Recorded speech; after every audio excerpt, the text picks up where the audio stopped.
just because. Check. 1, 2, 3.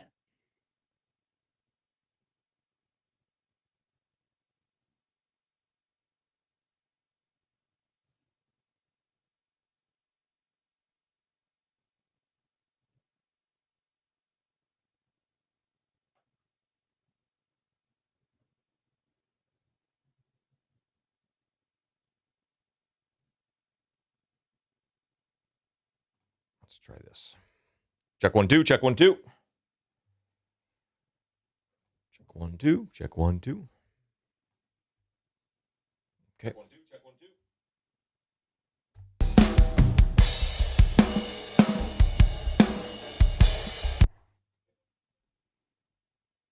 2. All right. Ah, yeah. Cool. Okay. What's going on, Joel? I'm doing good, Chris. How are you today? I'm doing awesome. We've got kind of a little bit of an impromptu live stream today.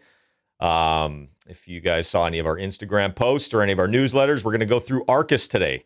And so in order for this not to be my typical MO of a 3-hour live stream that goes off on a bunch of crazy tangents that has absolutely nothing to do with what we're actually talking about, I've got my good buddy Joel Wanasek here from Drumforge to keep me on topic here.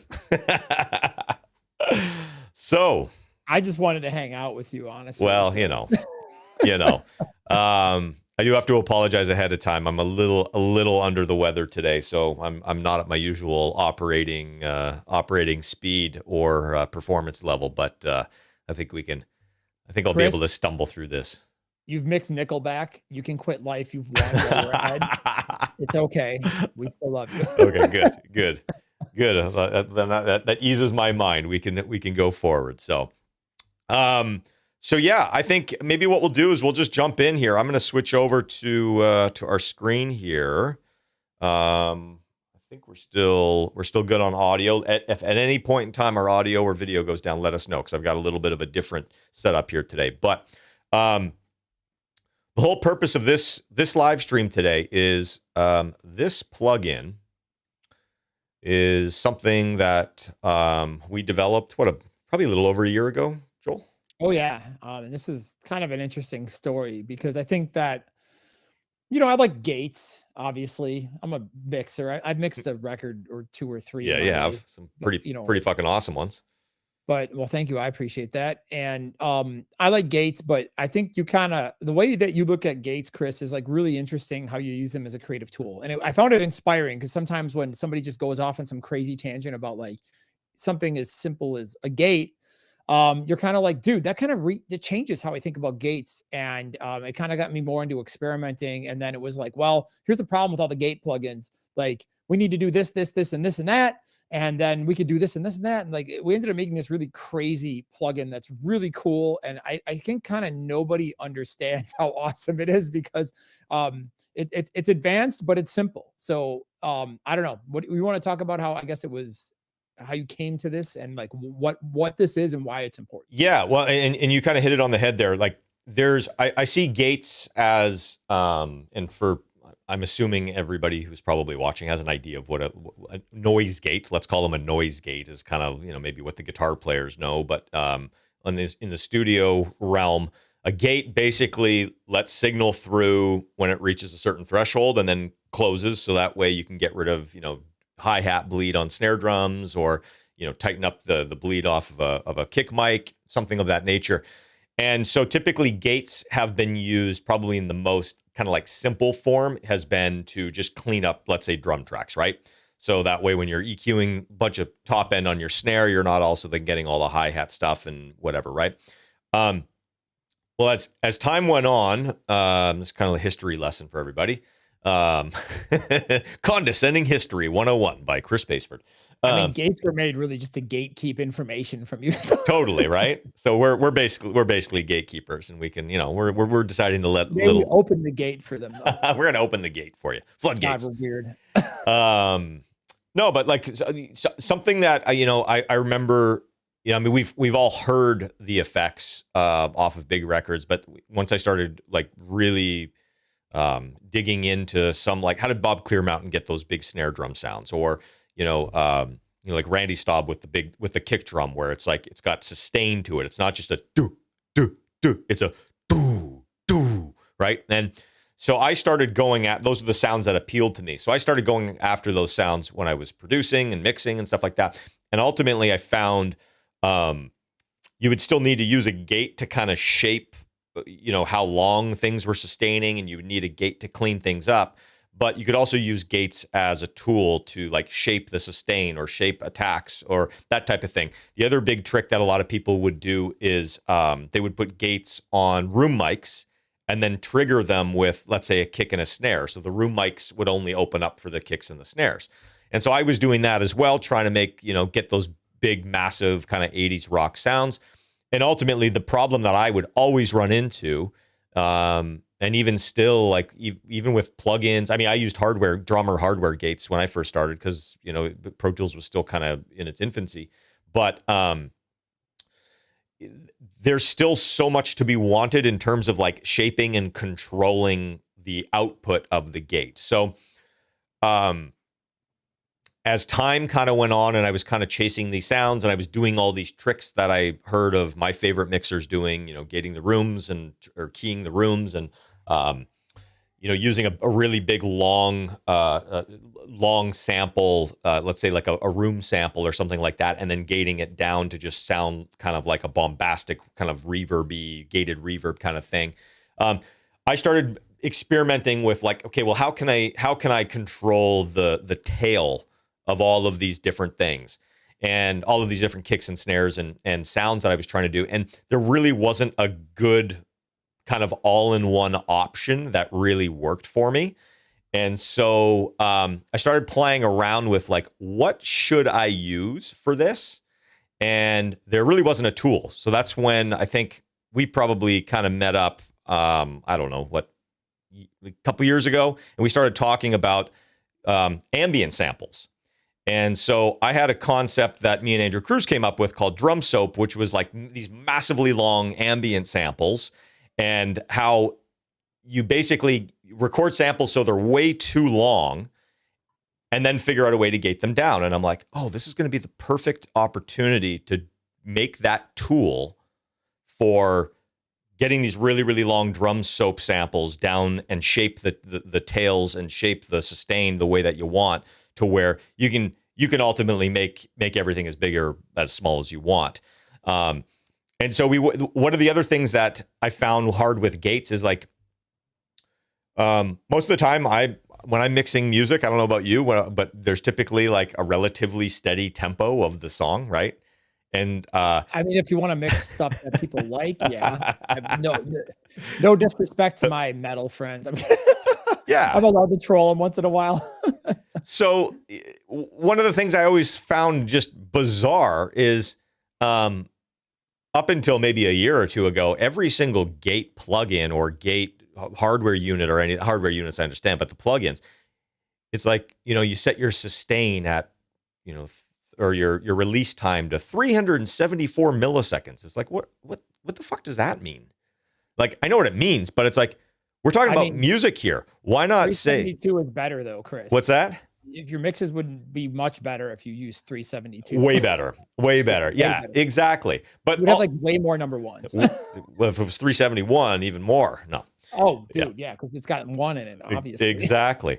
So the thing that really made the most sense to me, especially when it comes to snare drums, typically your snare drums are on the 2 and the 4, right? So if you want your snare drum to sustain and then cut off at a certain point, or have a gated reverb that opens up and then cuts off and has this hard cut, or even just a really smooth transition, so that way the tail of a big long room sample of a snare drum is out by the next hit. It's all, to me, it was all beats. So I always wanted a gate that I could say, I want the release to be not 372 milliseconds. I wanted the release to be, like a quarter note. And so that was the other thing that I was doing a lot when I was doing all these tricks that when I was setting the releases. You can do it by ear, and that's fine. It's like you can get pretty close. But I would also have a delay chart which you can download online, that would show you like what's a quarter note delay in milliseconds, and so you 372. It's like, okay, so then I go type in 372, and that would give me my quarter note release on a snare drum. And so when we were talking about doing our own kind of like what would be the ultimate, and the thing is, it is a gate plugin, but it's so much more, and we've designed it in such a way that it is a creative tool. It's not just a utility to clean up bleed in between snare and kick tracks. And one of the big things for me was like, I want everything to be tempo mapped. Even when I like, if you see really quickly, I'll let me scroll in here. Like when I do my toms and I manually gate them out, I'll just go through and kind of cut out the noise and all the bleed in between. I usually aim for, depending on the song and the tempo of the song, I actually usually try to aim for to have my fades start and end very close to a bar. So that way, just the natural tempo of a song can sometimes cover up those edits. So if you have an edit or if you have a gate opening or closing and it's opening on like a beat, you're going to have less artifacts. You're not going to be able to hear it as much because everything else is going to be hitting on that beat that thing is now closing down. So being able to really get this tempo dependent was very important for us as well. So I know that whole rant was very like convoluted, which is why we're doing this, is because it's like this is a very flexible, and it can be simple, but I make it complicated. So this is why we're doing this. We're going to go through and what's that? And like show us how this thing works. Yes. I mean, I don't know how to use it. No, I'm kidding. I told Joel, I'm like, when you come on here, just play dumb. Pretend like you've never used it before and you don't know what it does. I mean, what's funny is I have it in my template on when I use the soap samples, and I use those damn things all the time, man. The La Grua Center. Well, they don't know what that is, but let's call it the Foundry for people not in the cool club of two here. Man, it's just set and it just works, and I just raised the fader, so I haven't looked at it since I set it up. Yeah, this one. Oh, that's it. Yeah, the Foundry. It's a good one. That is the sound of like ambient hits, like that is just. I love it. And it was so fun actually, like not only like that coming to fruition, but then having the tools to be able to kind of use it the way that I've always wanted to use it. Because typically it's been very difficult to kind of to rein in the control of those massively long samples. So, well, let's dig in. Should I just kind of open it up and start playing around and kind of show the most basic form and then kind of get gradually more advanced? Is that where we should start? Sounds good to me. Okay. So I've got a drum track here. I'm just going to play you guys a little bit of this track so you guys can hear it.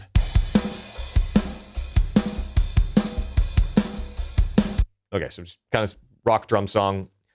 I'm going to show you guys like one of the most basic ways to use it. So we talked about there being this being a gate plugin. So here's a snare drum.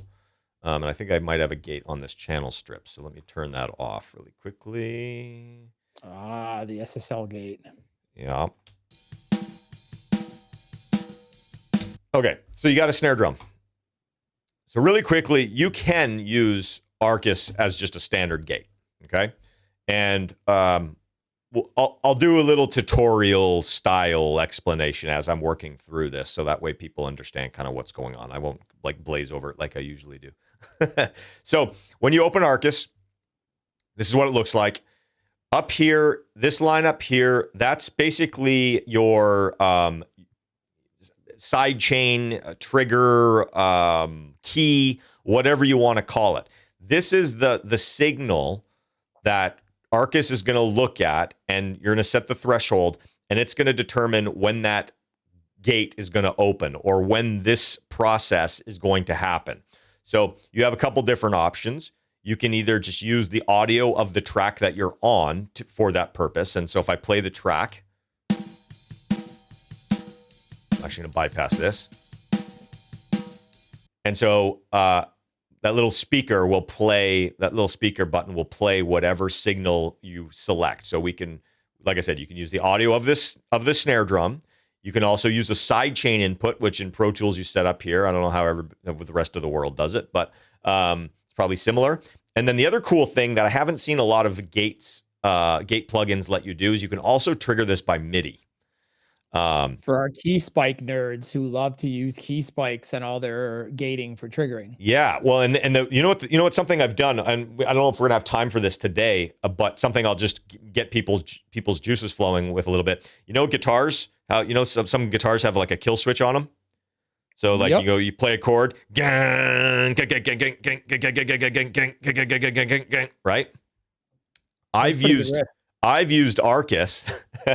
I've used Arcus on a guitar track where I will then just have a keyboard where I'll play in a pattern, like a kill switch pattern, and then have that MIDI track trigger Arcus on the guitar. Or here's another cool thing. Again, I'm getting creative with this, giving you guys ideas. You guys come up with your own ideas, but another cool thing that you can do is you could automate the bypass of Arcus and have it on like let's say your guitar bus. And then when there's like a snare fill that goes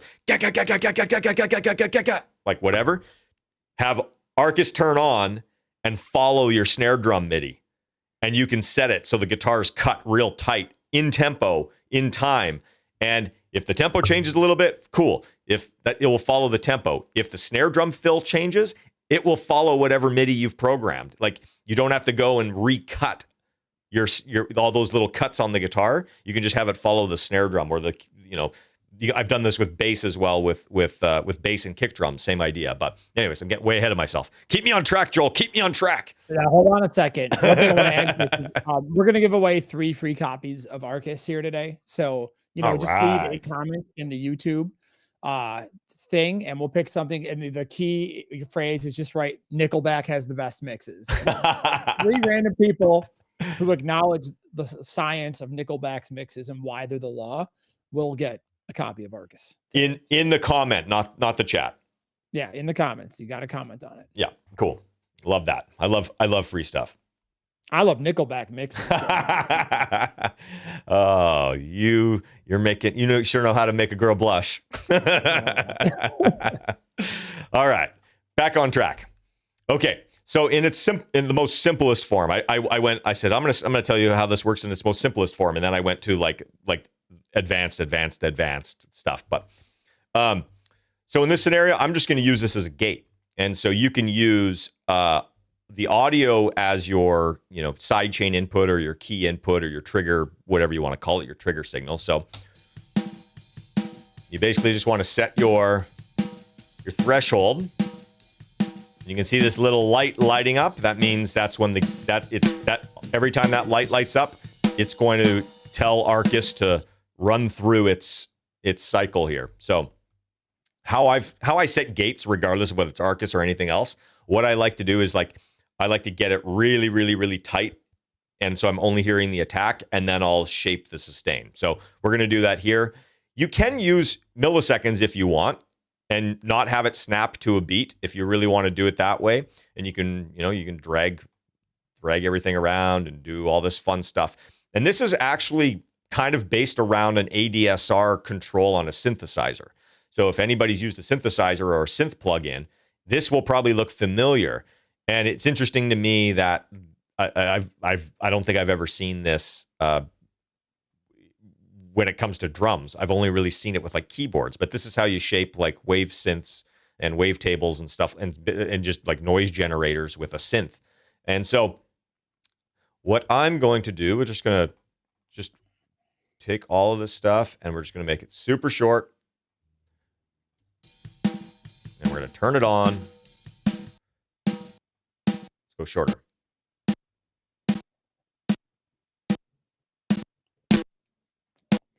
Man, you just gave me a trick idea. You could just turn it into a transient. Correct. The snare, I do a similar thing like this. You duplicate it. Sometimes track space duck it out of my mix to let the transients breathe a little bit. So this is better than the kilohertz gate that I use. There you go.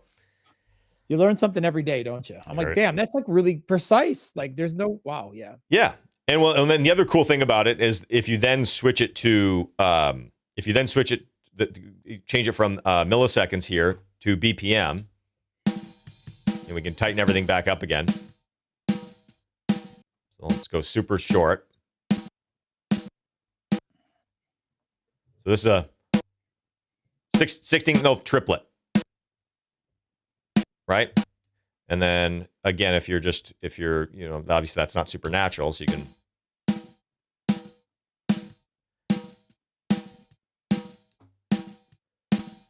So it just gives you a lot of flexibility with how you want to make this. Just it lets you shape the tail as opposed to just giving you a typical release that a lot of gates do. A lot of gates will have hold and release. We've also given you decay, so you can get, or sorry, sustain. So you can bring the sustain down and treat this almost like more of like a kind of more of like an expander, but you have control over how long does it stay in full scale mode, and then when does it get expanded down, and then how long does it release? Like, so it gives you kind of more of an expansion option here as well.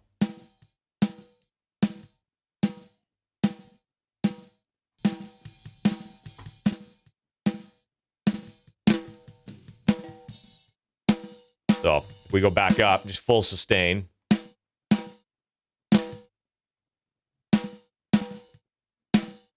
Okay, so just a regular gate, right? So nothing too crazy about that. If we're talking about a regular gate, we're going to give you another option here. And again, it's like this is just another feature that if you don't want to use, you don't have to. But one of the things that has become a very popular thing is having like frequency dependent gating. So if you switch to multi, now you've got a gate for the low end and you've got a separate gate for the high end. When I say gate, you've got separate ADSRs, you've got separate release and hold times and all that stuff.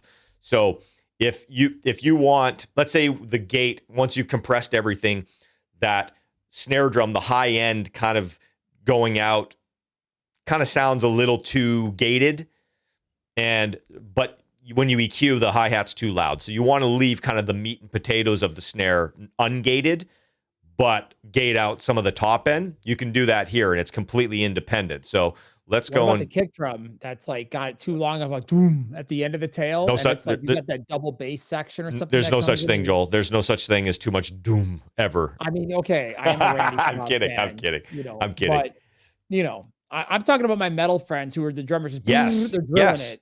And you want like a bigger sustain on a part where, you know, you've got a breakdown, dun, dun, dun. And also, you know, with blast beats and you got the drill kicks. And that's when you're like, boom, tighten the bottom end.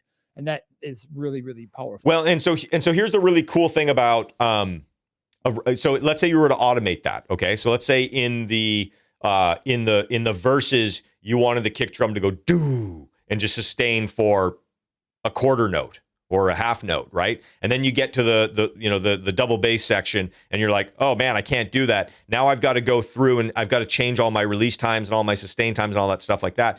Well, if you know that the kick drum is a 16th note, let's say it turns into a 16th note. Well, if you set your new gate level or your new gate controls, it's very quick and easy to be like, well, I know another kick drum is going to be coming in on the second 16th note. So I want the first one sustained to be out by then. You just tighten it up and put a 16th note decay, and that's done. You don't even have to think about the time. You don't have to play around with like, is this the right length, whatever. It's like, you're like, it's a 16th note, and it pretty much works 99% of the time. Sometimes, you know, if it's not completely gridded, maybe you get a little bit of the attack coming through and then you can just tighten it up. But, you know, for the most part, it's pretty awesome. So let me show you how I would do that trick with, you know, having a separate low end and top end. So, okay, so let's gate down the top end first. We'll bring that all the way back. Oops. Okay, so I'm going to bypass the low end altogether. So I'm going to let the low end just go through on the gate here. Let's bypass this for a second. Actually, let's take this completely out. And you can use your crossover.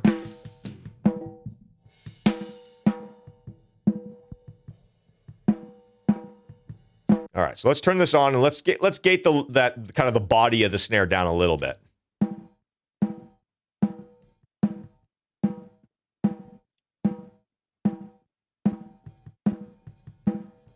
Oh, I just thought of something real cool, Chris. Yeah.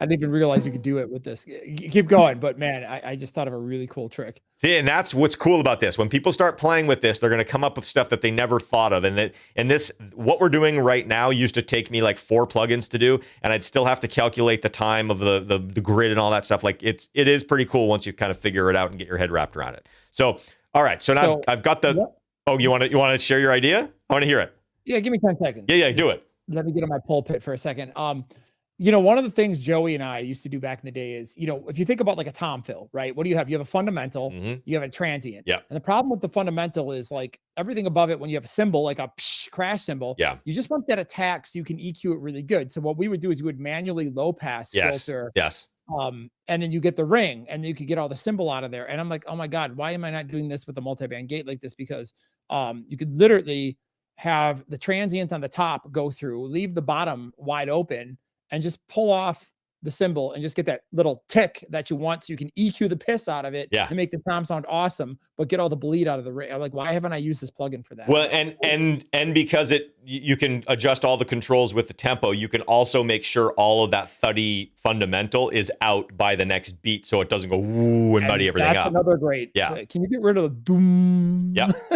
So it's interesting because I sometimes I'll use this mode and I'll show you guys. I use this mode on a kick a lot to do the opposite, where I want the sustain to go on a long time. I like sustainy kick drums, but if you leave all of the low end in the entire sustain, it eats up a lot of space. So if you have the under 120 hertz die out pretty fast, but then you have everything above it just kind of ring off into eternity, it gives you the kind of the perception that there's this big long tail on the kick, but it doesn't eat up all the space in the low end. So we'll do that next because that's a cool trick that I do with this as well. It's basically the opposite of what we're doing here with the snare drum. So, okay, let's do this real quick. I'll finish this and move on.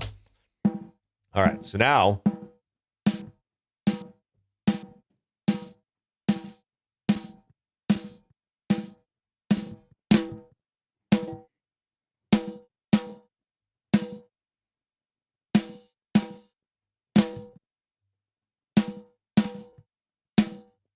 I'm going to bypass this really quickly so you guys can hear it. So you can hear the top end poking through because I've bypassed the low end.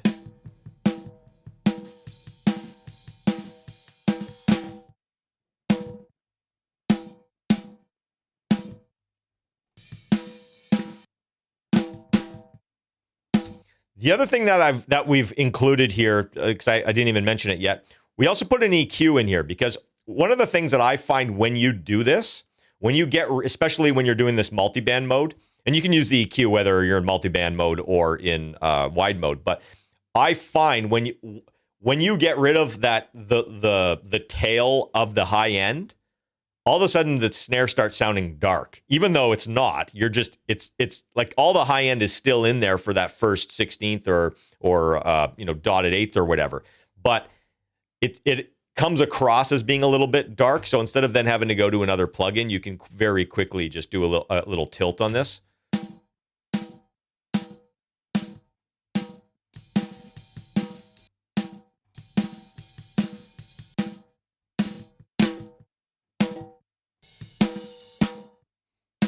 Really, really cool effect here. So that's one way to use it. Just a gate. Either a wide band gate or a multi-band gate. And like I said, you can do the inverse where you were talking about like right now we're getting rid of the top end. You would do the same thing on a tom, but you can do the opposite where you get rid of the low end so it doesn't just ring on into eternity, right? Yep. So that's, again, in its most simple form, it's a gate. Here's where things get cool. Most of the people that I know these days, and I probably you as well, part of our setup is building in triggers, either key spikes or MIDI or just a cleaned up snare track, whatever you use for a trigger. I've got both. I usually have both in my sessions, and that way, no matter what I'm using, no matter what plugin I want my snare drum to come from, I don't have to be stuck with trigger. But also, if I want to send an audio key spike or an audio side chain to any other track in my session, I can do that. So I've actually got two. I've got an audio trigger and I've got a MIDI trigger in pretty much all of my mix sessions. And in this scenario, it's a key spike and then it's just a MIDI note, right? So what we can do now to make things even better, which it's funny, my favorite drum gate, it's called Drum Gate. My favorite gate plugin is Drum Gate, except for Arcus, obviously. But like my favorite, just kind of very basic gate is Drum Gate, but they don't have a sidechain option that's really functional.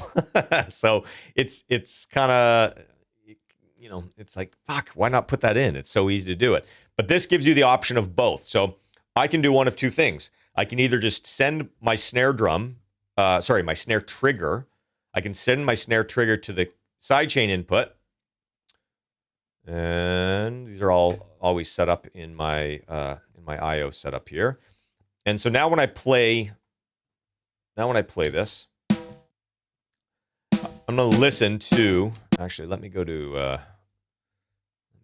the verse. So we got more snare drums happening here. Now, if I go and switch from audio, because right now Arcus is still looking at my snare drum track. I want it to look at the snare key track or my side chain. So I'm going to go to the side chain. Now you'll see it, right? Now, if we want to listen to that, so there's my key spike. And the nice thing about this is now you can just drag the threshold all the way down. You don't have to worry about setting it and getting all of the notes and everything. You just drag it all the way down. And every time there's a key spike, Arcus starts basically its cycle right away. So that gives you one option of how to key it, right? If you switch back to audio, now you can see all the bleed. You're gonna have to change your threshold because you've got all the hi-hats and all the kick drums and stuff like that. And then you can also select MIDI. So if I go down to my MIDI track on my snare MIDI track, and actually let me show a window here. A lot of people don't even realize you can do this. Okay, so I've got a snare MIDI track, and if you open up the instrument tab in Pro Tools here, it gives you the option of sending that MIDI on that instrument track wherever you want throughout the session. So I want that snare MIDI to go to my snare top track, Arcus channel 1. And because I have it routed to other things, I'm going to hold Control, and it will let me route it to a few different places. So now I'm routing it to snare top, Arcus, channel 1. And now, if I go to the Arcus on my snare top track and I select MIDI, you're going to see every time there's one of those MIDI notes down here, you're going to see that little light go off.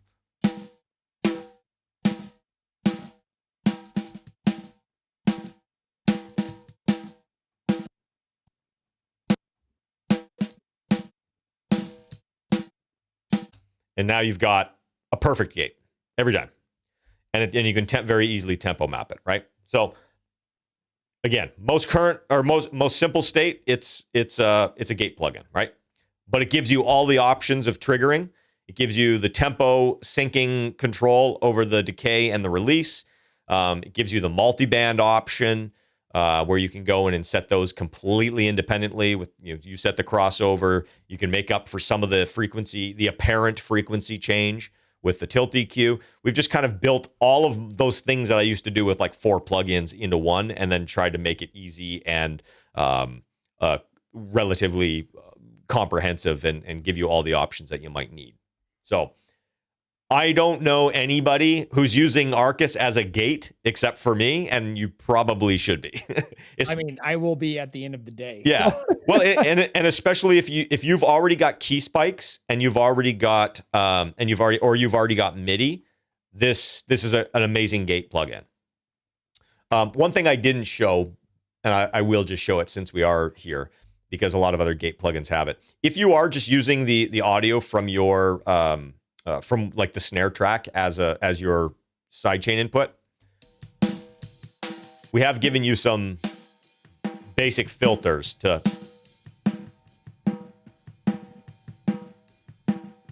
just hone in a little bit on whatever that signal is, so that way you can get a more accurate kind of sidechain there. So, all right, any questions about that? I mean, that is one comprehensive, well thought out. I mean, I know how this plugin works to a degree, and I've used it, but I've never actually deep dived into it that much because, I mean, I gate stuff, but I'm not like obsessed with gating like some people are, and but I've gotten more into it. Well, now I'm like, damn, okay, I should be doing this more. Let me ask you a question really quickly, like this, because this is an interesting. That's an interesting thing. Like sometimes I always just assume everybody is always gating everything, right? Or no, like sometimes I feel like mixers are either the guys who like everything gated tight, or they don't like gating at all. Here's something that's interesting that I won't over explain it. I'm just gonna ask you a question. Let's listen to the snare drum, okay? And actually, let's go to where he's playing. The hi-hat bleed's not bad, but if I offered you as a mixer, if I offered you the hi-hat bleed to be 50% less without really changing too much of anything, would you say yeah? Absolutely. Right. Okay. So you don't have to use Arcus in the mode of like this mode. You don't have to do that, right? Yeah. You can do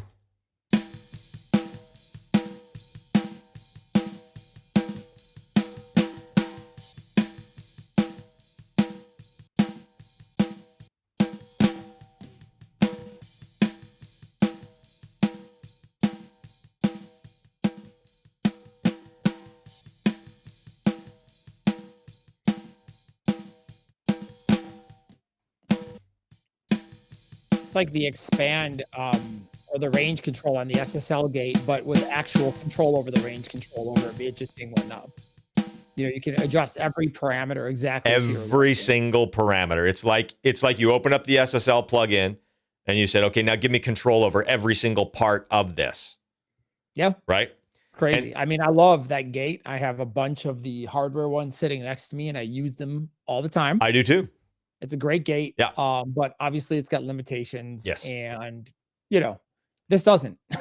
Well, and I don't know if I'm sure some of the people watching might have just noticed what happens when you let me show you something really quickly here.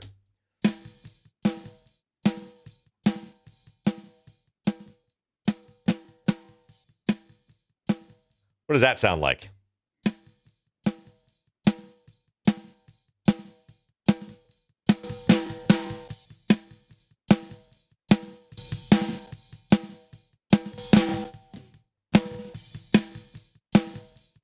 Transient designer, anybody? Yeah, I was gonna say, yeah, that's super snappy, spiky, punchy. Okay, so with Transient Designer or any of the compressor plugins that you would get to do that, how many of them can you actually tempo sync? All the controls.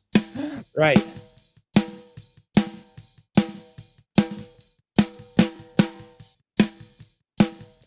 Dude, that's crazy. I never even thought about turning it into a transient. It's a fully customizable to Transient Designer. Yeah, so you have to turn up the output to make it kind of match, right? Oh yeah, that blows my mind.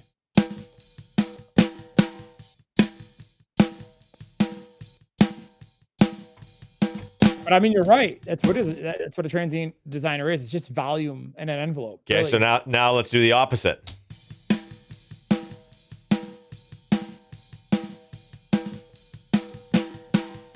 Oh, hang on 1 second here.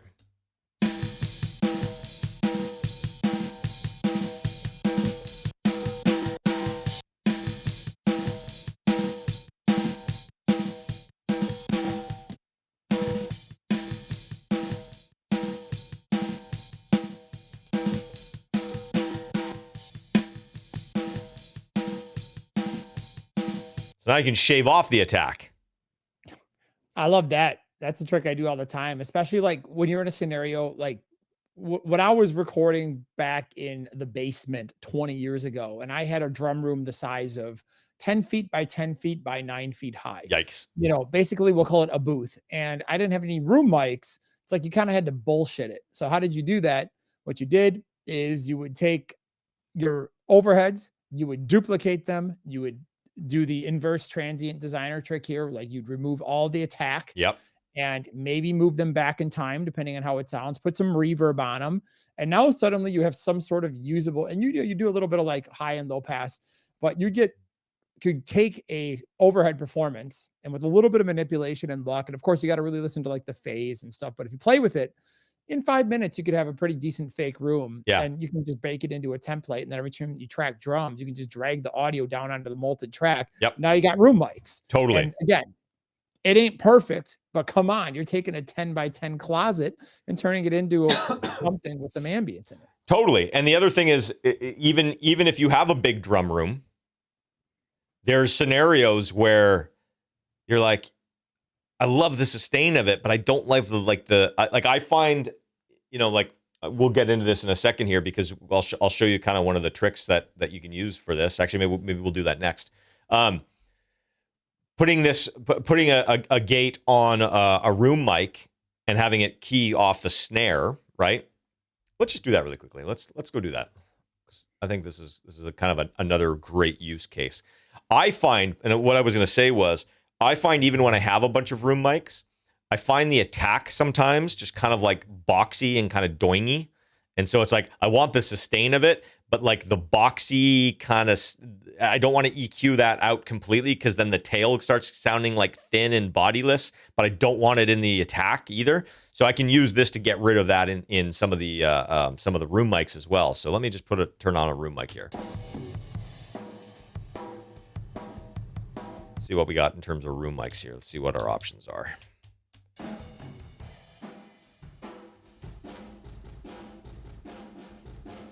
Gross. Okay, let's go back to this one. So this is a perfect example. As further you get away from the kit, obviously the attack starts kind of disappearing. But I'm going to drag that Arcus plugin that I had on the snare top. I'm going to drag that down to my room close track here. So obviously we're not hearing anything right now. So let's just bypass everything. Okay, and I've got to change my MIDI assignment here, so bear with me. If I go to my snare MIDI, now I've got to hold control, go down to room close, and select Arcus. So now that MIDI track, that snare key MIDI track is going to be triggering Arcus that I have on the room mic here, right? Everybody following along on that? Clear as mud, as I always say.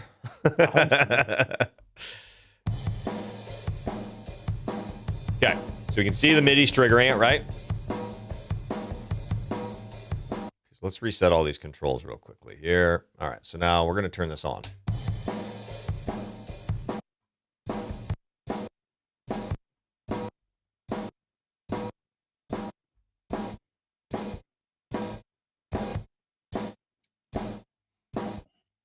Okay, but here's where it can get cool, is you can also then do this. To shave off the attack.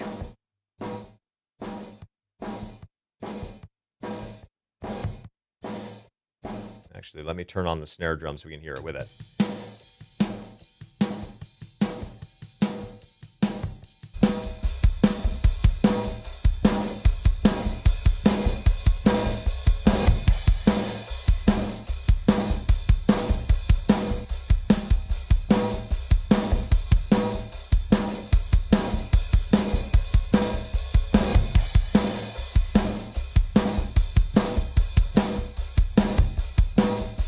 See how getting rid of that tick off the room mic sounds better? Okay. It's cool. We're gonna go one step further because I'm digging this, but the high end is kind of hanging around a little too long. So now we're gonna go into this mode, right? We're gonna find out where that high end is.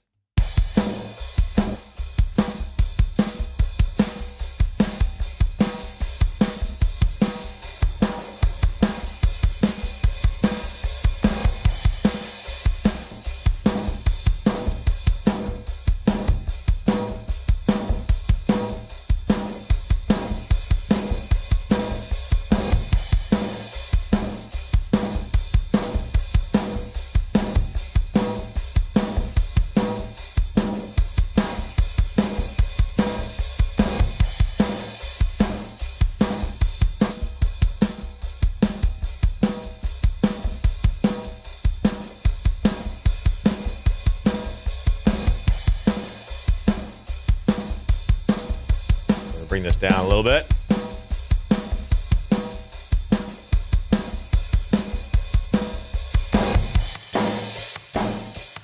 Like that just sounds like garbage. You would never actually use that for anything. But now when you can actually trigger it properly, you can hear it in the mix and shape it while you're actually listening to like the drum mix. You try to do that in solo with all the 5 different plugins, you would never end up with anything like that. Absolutely not. Do we have a preset in there for this? I'm wondering if we do. I should probably make some cool trick presets. We should, yeah. Well, I've got some like triggered pulses, which I was talking about, kind of how I do sometimes, and I've got my kick and my snare. Yeah, it'd be cool to do a room. Well, the segues can't get any better. By the way, if you want to win a free copy of Arcus, we're giving away several of them. We're going to do 3. So the key is not in the chat, but in the actual comments on this video. You have to just literally type in all caps with an exclamation mark, Nickelback has the best mixes. And we will reach out to you. Oh, I love that. I love that. Should we obviously we've got a few people watching live. Should when are we going to announce that? Are we going to announce that like later today or tomorrow? After the stream. All right, we'll do it like maybe tomorrow or I guess tomorrow is the weekend. So yeah, let's do it after the stream. Let's reward the people for showing up for the stream. You're right. I like people who are motivated. Me too. That actually want to learn this craft, and like, because this has literally been a master class on gating. Like I've been doing this for as long as I can count, and I was like, man, I didn't think of that. Oh, that's really cool. I should try. You know what I mean? Like, yeah. Everybody should have learned something on this stream today. So, well, and my whole philosophy with sharing this stuff is less about being like, hey, do everything the way that I do it. It's less about that, and it's more about showing you, here's what I do, here's how I do it, here's why I do it, and my hope is always that somebody then just figures out a different way or a different way to do it, or pulls a few little things, being like, yeah, I like that, but I don't like the way that that does that, so I'm going to tweak it and make it my own. That's my hope with this, and kind of with pretty much all the stuff that I share with people, online or in person. And I think this plugin, like I said, the big reason why I wanted to do this, and I know a lot of people have asked for clarification on some of the stuff, is it's so powerful, but you need to kind of spend a little time kind of digging in or watching this and being like, oh, okay, I see how it works now. So now it's less about how do I set it up, and it's more about what can I do with this. And the more you start playing with it, the more ideas you're going to get of like, oh shit, this is a problem solver. We all, like you said, we all use track spacer now or various ways to duck out frequencies. It's like, you can use this, you can use one of the bands, you could duck out frequencies, but you could have them tempo synced. Like the tempo thing for me is huge. I can't undervalue, I don't know what the word is. I can't say that enough. That for me, I love, and people ask a lot of the time, like especially with some of the Nickelback stuff or some of like the big bombastic, even like some of the Daughtry stuff just has huge kicks and snares. They're like, how do you get that all to fit? It seems like whenever I do it, it just muddies everything up. One of the tricks, listen closely, everybody. One of the tricks is to have all of that sustain go up until the next hit, and then the sustain cuts out. These tools allow you to do that because a traditional gate is just so based off of milliseconds, and it just gives you a very kind of linear, like what's your release? The minute the attack happens, it just starts kind of doing its thing. It's not super conducive to doing that. So when I'm mixing a song and I want the kick to be huge, up until a point, and then it's gotta disappear, or all the low ends gotta go away, or whatever the trick is. And Arcus enables you to do that, where a lot of the other tools out there, as great as they are, and I use a lot of other gates. I don't think there's really something that's does it in a way that we're doing it here. So that's why I'm obviously excited about it. But yeah, I mean, 100%. People got to understand, when we design this stuff, it's like literally, if there were no rules, and we can make the ultimate thing with all the craziest stuff. What would you want it to do hypothetically? Yeah. Like, oh, I'd love to have this and this and this and this and that and this and that. And then all of a sudden you end up with something that it does everything. And it's so many things that we have to actually do deep dives to explain it. By the way, I see people commenting here in the chat to get a free copy of Arcus. You got to put it in the video comments, not in the chat. Yeah, do it in the comments. Yeah, do it in the comments. And I'll tag Kroger, make him pick. Chad, can we borrow you for 5 minutes? 5 minutes, exactly. And to be honest, I won't shy away from this at all. Like Arcus, selfishly, I wanted you guys to help me make a plugin for me, and I was hoping that if I love it and I use it all the time, that everybody else would. And I'm finding out that like people love it, they just don't know how to use it the way they should. Aren't enabled. Oh, until the stream is done. Okay, well, whatever. Okay, but you might have to be subscribed to comment. But yeah, I mean, the early bird gets the worm on this, so whoever is whoever's motivated is going to get this. Maybe we'll leave it open for an hour or something after the fact. Yeah, we'll just be super sad and like, I don't know. I like motivated people. You know what I mean? So there you go. I want to reward the killers. Well, then I'm going to make you all subscribe. I think you got to be subscribed in order to comment. Maybe that was it. And it might take like 3 or 4 minutes, but whatever. That's so people don't come here and heckle me because I'm a sensitive soul. Making content is not for the weak. No, I'll tell you, I don't want to go off topic. I'll tell you the funniest thing though. You'll appreciate this.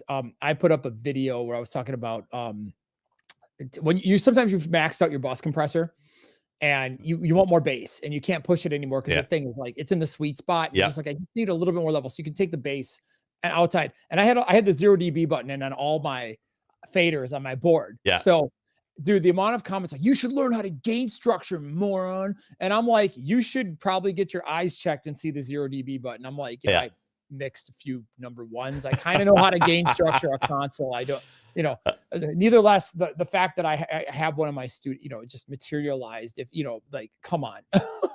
It's unreal. I know. I don't understand why people feel the need to like overcorrect everything. And it's not, hey man.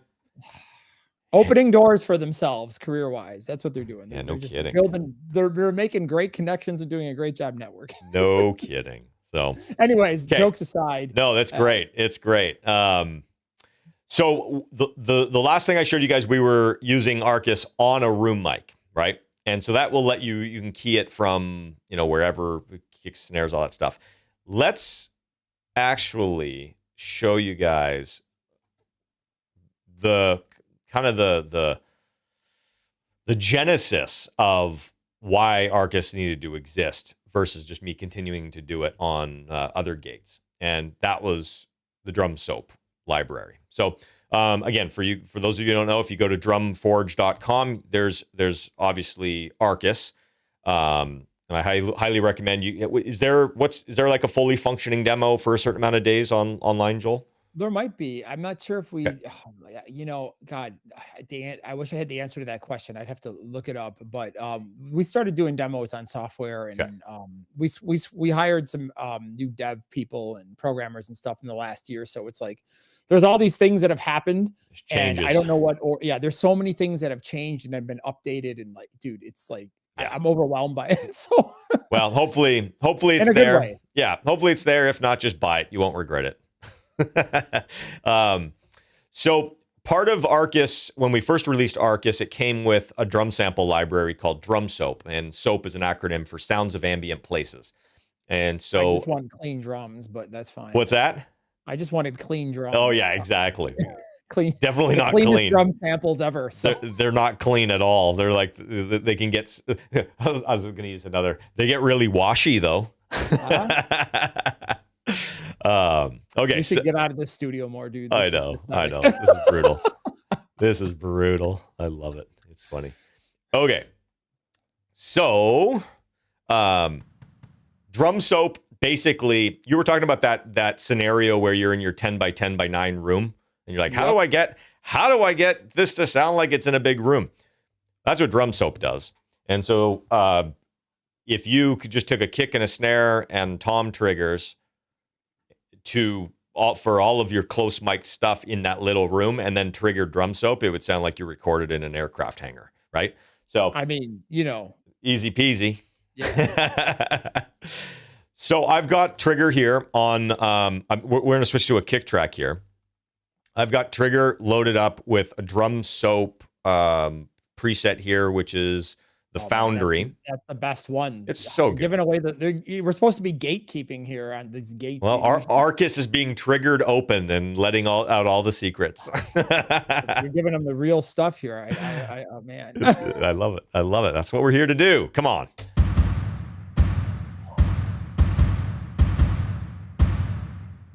And I mean, why not compress that a little bit more, right? I mean,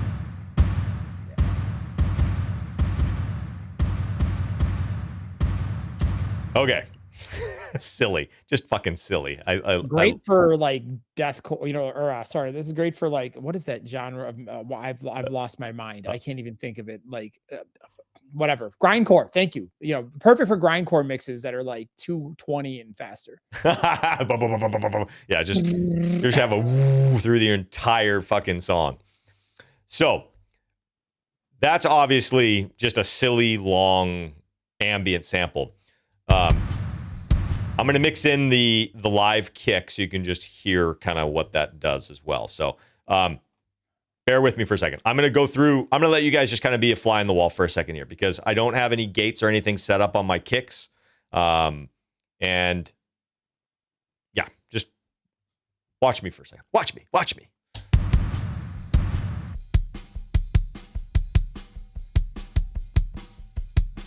Okay, can you hear all those whoop, whoop, whoop? Yep. There's all these little kind of like the beaters just kind of bouncing off the kick drum a little bit in between all of those hits. So we are just going to go use Arcus as the awesome gate that it is. Let's actually turn off. I was going to fire the drummer and make him play it again. Oh, come on. Let's turn off this gate. So we're just going to get rid of this for now.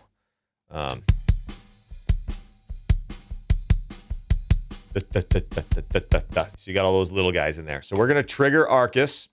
So we're going to route our MIDI from our kick MIDI. We're going to route that to our kick in Arcus. Where are you? Kick in Arcus. There you are. Okay. And I'm going to switch this to MIDI. And now when we're listening to our live kick, and I'm on the Arcus there, I'm going to switch this into bars and beats.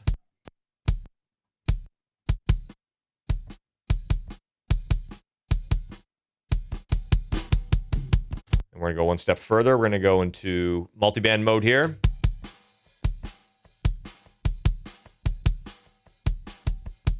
Oops.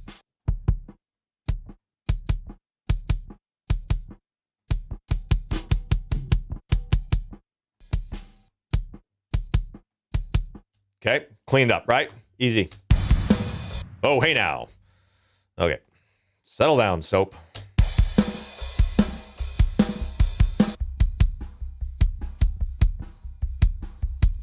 Okay, so I'm still hearing the bottom end rumbling a little bit from that guy, so we're going to have to clean that up a little bit more. So we're going to take this to all of our kicks here.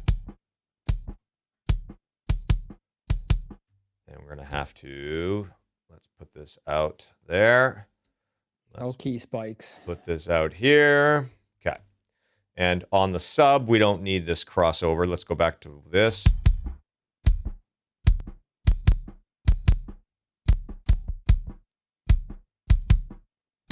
Tightens up that low end. Same with this one. We don't need the wideband on, or the multiband on that.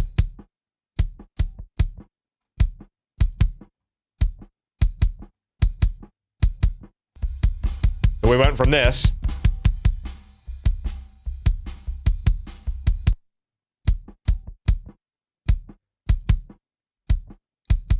Definitely sucks less. Yeah.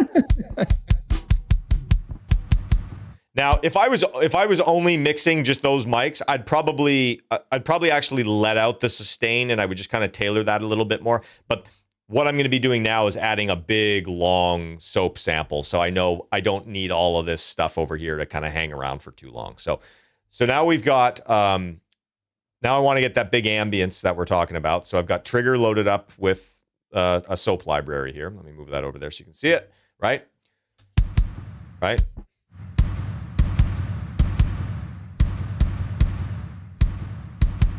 Again, silly. But what we can do now is we can use Arcus to really tailor that. And so we're going to switch that to MIDI. Let's make sure that we've got soap, kick soap, Arcus 1. Yes, we're good on that.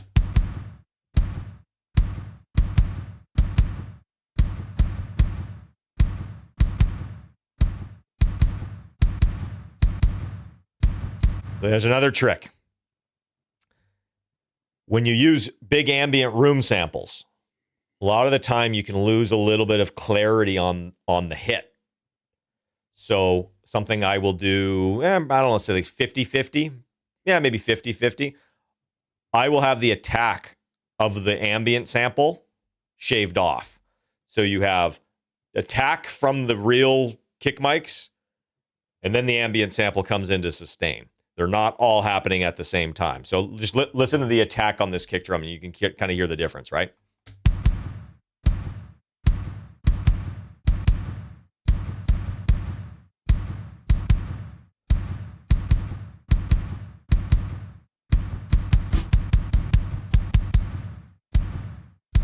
That solves an EQ move I would immediately do on the ambient sample. Exactly.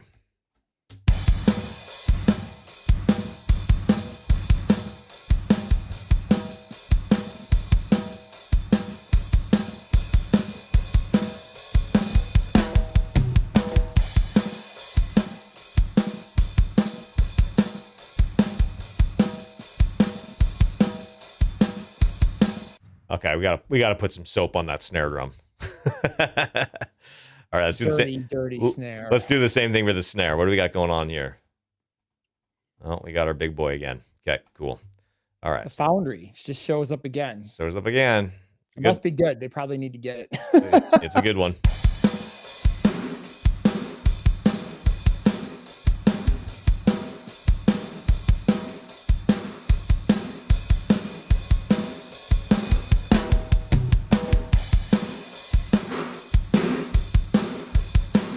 Okay, so let me show you something with this one. So I'm liking the sound of that, but I'm hearing a little bit, that frequency, kind of some low mids building up in that. So again, that's one of those things that you're like, I'd probably go to an EQ on that. But it's only bothering me for the tail. It's not bothering me for the hit. So that's where I would switch into multiband. Basically just duplicate my settings that I've got over here. So I've got an eighth note decay. I've got an eighth note, dotted eighth note as release. Fine, right?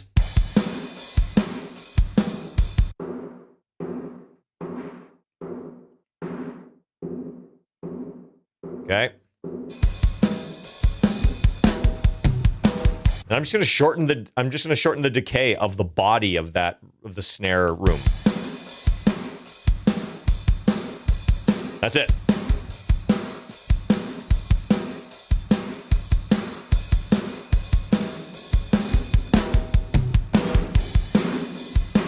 Like, listen to all that woofy.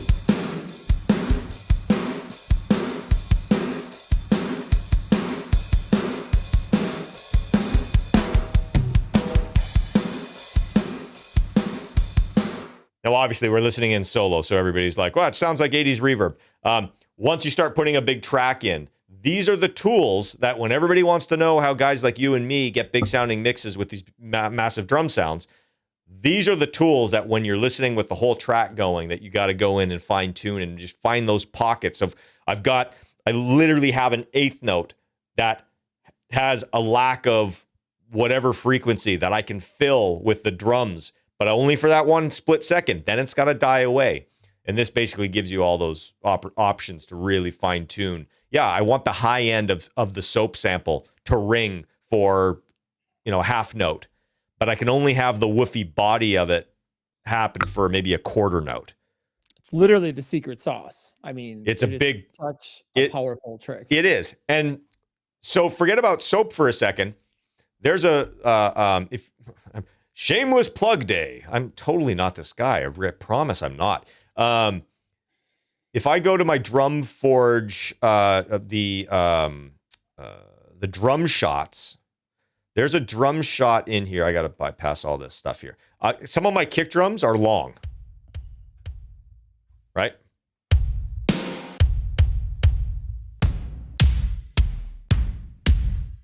Like this one.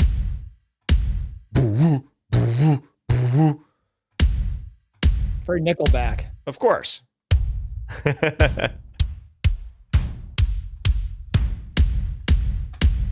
So yeah, that's pretty. I'm like, all the right reasons. Give it to me. Let's go. Yeah. So let's go with 10 for a second here. Let's just go to 10. I got to mute all of these here. Or hit solo. Oh, thank you very much. Gotcha. I'm the internet today. Well, the only problem with that is if I want to start bringing stuff into it, then it's like I don't, for some reason I hate when everything's on solo. Let a troll. At least you're trolling in my face. I can respect that.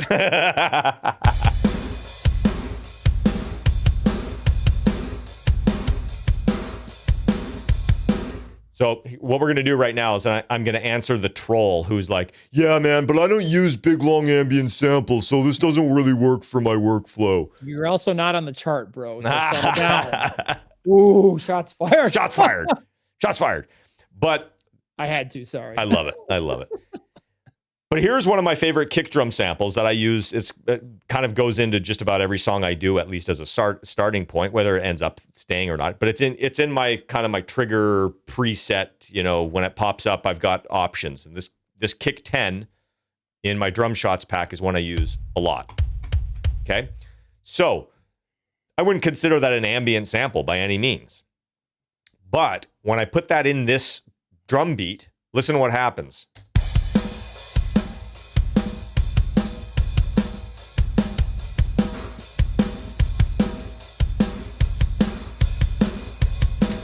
Got a lot of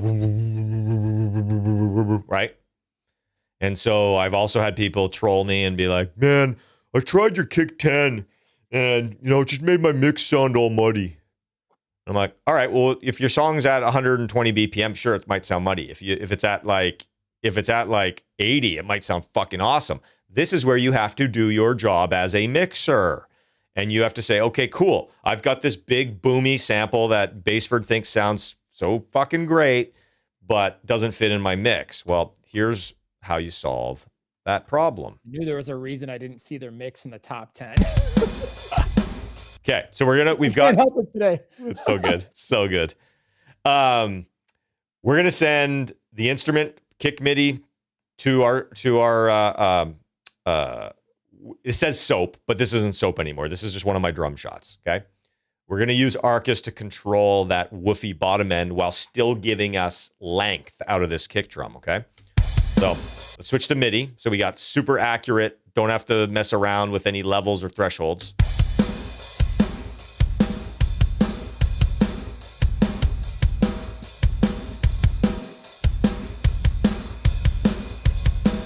Okay, I'm going to leave the top end alone. I'm going to actually just not even. I'm going to bypass the top end of the multiband here.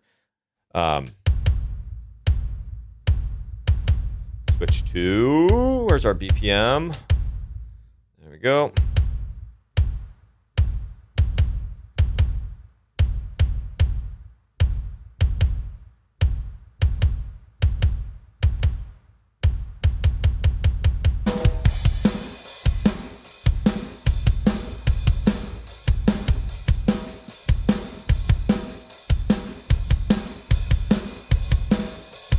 So if I was mixing this without Arcus, I could probably only get away with, I'm going to set the level of what I think I could get away with, okay?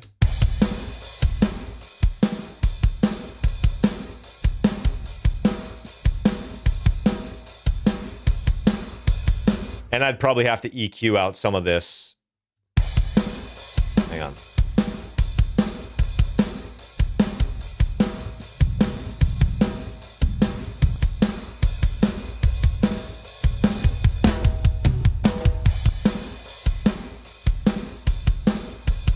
I'd have to EQ that out. It's not as powerful anymore.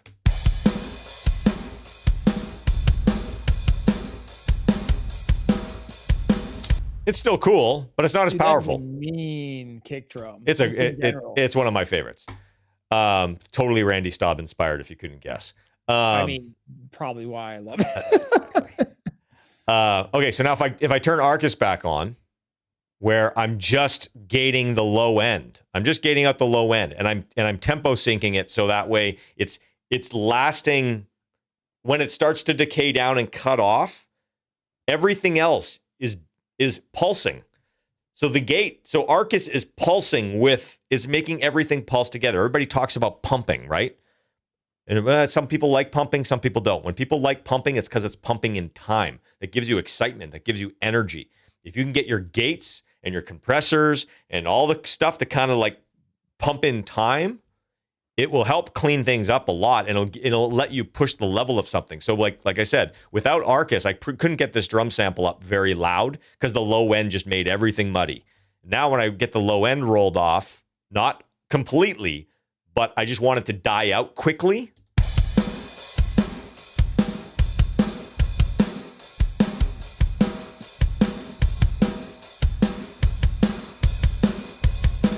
Okay, so now, and I'm going to show you that other trick that we talked about earlier. Now, because the low end is dying out so fast, it's almost sounding like the sample got a little bit bright. So now you can actually roll the tilt a little bit.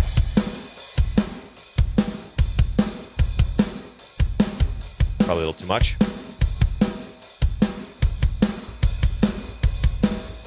Woo, woo, woo, woo, woo, woo.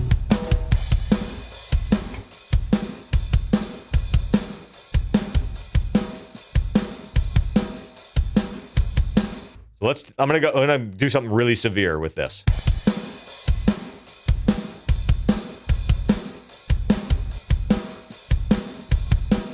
Every time that snare hits, the low end of the kick drum just completely goes away. There's another trick. I'll let everybody watching play around with this. Okay, if you guys think Nickelback mixes sound good, some of the best Nickelback mixes are 4 on the floor, right? Snare drum and kick drum hit at the exact time. Well, how do you make the whole thing? How do you make the kicks sound big and exciting when they're on their own, and also big and exciting when the snare drum hits, but still have the snare drum dominant, blah, blah, blah. This is your hint. Play around with this and see if you can use the trigger of the snare drum to trigger those kick drums, frequency dependent, when the snare hits. You can kind of play around with that. So every time the snare hits on the 4, so you got the boom, boom, boom, boom, boom, ga, boom, ga, boom, ga. You can use this to duck in time the top end of the kick or the low end of the snare, whatever is causing a problem. Like, this is a problem solver, right? If you're not, if there's no problem, don't do anything. You're fine. But less transient competition on the top end. That's interesting. You know, usually, sometimes I flam them. You know what I mean? Like, if the transients are too tight and the drummer's too good. Yep. You got to kind of flam it. But you could do that automatically. You could do that automatically with this. So one of the tricks that I've done with this is I'll get out of the BPM mode. Let's go back to wide mode. By the way, Chris, we have about 5 minutes, and then we need to wrap. Okay. All right. Well, then I'll tell you this last thing, and then we'll go. In that same scenario, you can basically shave off a little of the kick transient, but only when the snare is hitting. So what you do is you would set this up to be full tilt boogie here, and then just shave off a little bit of the transient when the snare hits. That's it. If you trigger it from the snare, but it's on the kick drum if you're following me. So, anyways, dude, like, just the gears are spinning, right? Total masterclass in gating today. I don't know if I actually really made this any simpler for people to wrap their heads around, or if I just complicated the shit out of it. There's so many knowledge bombs. I kind of feel like this is the kind of thing they got to watch a couple times. And hopefully they've enjoyed our ridiculous sense of humor. Like I said, I'm a bit under the weather today, so it probably added to the chaos. We try to have a little bit of fun when we do this. So Yeah. thank you so much, everybody. Dude, of course. Any questions from you, Joel? Because I know we've spoken a lot about this, and I know you're using it as well already, but not like this, but okay. man, after today, I guess I didn't even I really like the transient designer features in this. I never thought of it that way. And I'm like, damn, that's. And again, there are easier. So when I'm mixing, it's like, if there's a problem, my brain goes to like, what's the easiest way to solve this? And sometimes putting a transient design, and the reason transient designers are so awesome is it's one fucking knob, you turn it up and it's more attack, right? But there are some times, and maybe the example that we use today might not be the time that I would go to Arcus instead of a transient designer of some sort. But there are times when you want to have the control. And again, I sound like a broken record when you want to have it, especially with the tempo sync option of being like, I want the transient to be really loud for a 16th note and then everything else drop down, but not go away completely. I don't want to just chop it down, and I want it to kind of gradually go down and then stay down here. Like, it just gives you all of those transient and sustained shaping options. It's not just more or less. What's that? We do have an actual question. Oh, how do you make ambience to be heard behind guitars and other mid-range instruments? Oh, dude, we could do fucking mids. we could do a 3-hour video just on that. I mean, we could. It's a matter of finding the pockets, and the pockets can either be frequency pockets or they can be time pockets. Your brain fills in a lot. If your brain hears a little bit of reverb in a little bit of a time pocket, your brain thinks it was there before and after, and it fills it in. And that's where this thing can kind of just, have that sustain, have that low end pop in for a second, but then cut off on the snare drum. Your brain thinks the sustain goes through the snare drum, but you've just cleaned up the low end of whenever the snare hits, the low end is massively cleaned up because the kick just stopped. Right? 110. So, well, thank you everyone for hanging out with us today and this was cracking fun. Silly jokes and nerding out on one of the most nerdy topics in audio, which is all of the crazy shit you can do with a gate, this crazy gate plugin. So if you want to check out Arcus, you can head over to drumforge.com. And like I said, if you want to win a free copy, Nickelback has the best mixes, ! In the comments when we open up the comments on the actual video. Anything else you want to add? No, I'm you know what? I think I'm probably going to have to do like another video of like step by step how to set this thing up, because I feel like I went straight for the advanced features that I'm just so excited about, and I skipped over all the basic stuff. But I will say this. I mean, I know they want to just copy the settings, but honestly, like understanding how and why is always more important than the exact what. I will sum it up by saying Arcus, the best the best use cases for Arcus are when you have it being triggered by a trigger track or a key spike or a MIDI. So if you really want to use this to its full potential, cut a MIDI track, cut a key spike, program a MIDI, whatever, and have that feed your instance of Arcus on whatever your source material is. That is going to make this infinitely more powerful, and I think a lot of people kind of skipped over that. So that is one of those things that if you take something from today, make sure you're keying it or you're side chaining it or from a MIDI track or like a trigger track or key spike. So, all right. Cool. Well, dude, thank you so much for coming. My pleasure. Thank you, Chris. You've been amazing, and that was extremely educational. Okay. Well, if anybody's got any questions, you guys know where to find us. Well, maybe not Joel. You don't want to hit Joel up. He'll probably get you back with a bunch of zingers. No, but if I wish I was like that. Like I wanted to do a YouTube once where I just reply to the silly comments on my content. You should. I would love that. I would love that. I feel like I would get canceled after like the third reply. So well, if you guys do have any questions, legitimate questions, you can always find us Instagram, YouTube, wherever we live online. So I try to get back to questions as much as I can. So if there's anything you want to put in the comments here, Instagram, whatever. And then I think maybe what I'll do is I'll start doing a couple little like videos, when I have time to show some of the setup stuff for this as well. So amazing. Okay. Thanks, buddy. Thank you. Take care.